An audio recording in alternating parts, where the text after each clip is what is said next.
Good morning, dear students. Today we are going to start the next part of our chapter number 2, unit number 3.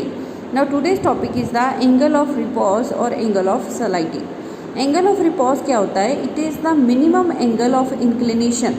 ये आपके पास AB एक inclined plane है जो horizontal surface के साथ कितना एंगल मिनिमम बनाएगा जब इसके ऊपर जो ऑब्जेक्ट हमने रखा हुआ है वो जस्ट स्लाइड कर रहा है, जस्ट स्लाइडिंग पोजीशन पे है. It is at the verge to just slide. In that case और ऐसे ही बोल सकते हो जिस पॉइंट पे जस्ट ये अपना स्लाइड होना स्टार्ट कर रहा है, यहाँ पे इसकी स्लाइडिंग जस्ट स्टार्ट हो रही है. जितना एंगल वो इंक्लाइंड प्लेन बनाएगा आपके पास नॉर्मल हॉरिजॉन्टल सरफेस के साथ, that is called the angle of repose. Now angle of repose क्या है आपके पास ना, वेरियस फोर्सेस यहाँ पे कौन कौन से लग रहे हैं ये देखो. यहाँ पे आपके पास mg is acting at an angle alpha with respect to the vertically downward direction. हम mg को कंपोनेंट्स में रिजॉल्व कर सकते हैं. mg sin alpha is acting towards the a and mg cos alpha is acting vertically downward, and there will be the equal and opposite reaction. So r is balancing the mg cos alpha. So r is equal to mg cos alpha. Now F is the limiting force of friction that is acting in the opposite direction to the direction of its motion. Now in the equilibrium F will be equal to mg sin alpha. ये आ गया आपके पास F is equal to mg sin alpha. दोनों को divide किया हमने तो यहाँ से आ गया आपके पास mu is equal to tan alpha.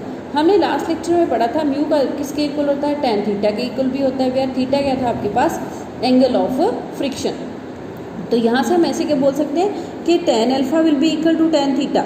If the tan of theta is equal to tan of alpha, तो it means क्या होगा, theta will be equal to alpha, means angle of friction will be equal to angle of repose, and this is the relation between the angle of friction and angle of repose. Next is the acceleration of a body down a rough inclined plane. आपके पास एक body है जो rough inclined plane के ऊपर move हो रही है, उसमें जो एक्सेलरेशन प्रोड्यूस हो रहा है वो हमने कैलकुलेट करना है. So let us suppose an object of the mass m is placed on the inclined plane such that the theta is the angle of repose. Now again mg is acting at an angle theta with respect to the vertical direction. mg को हमने components में divide कर लिया. mg cos theta is acting vertically downward and mg sin theta is acting towards the a point. Now mg cos theta is balancing the r, so r will be equal to mg cos theta. Now the force F is acting towards the A point, that's why it is moving. Now there are the two forces acting on this block.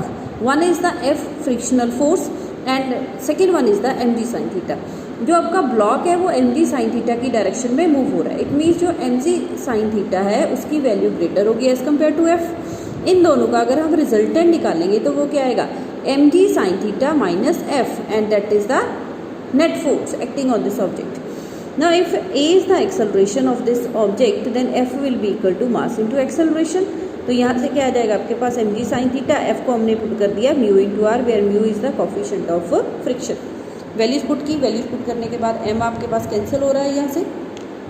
ये देखो m यहाँ पे mg common लिया, m goes with m and you are left with A is equal to g sin theta minus mu cos theta.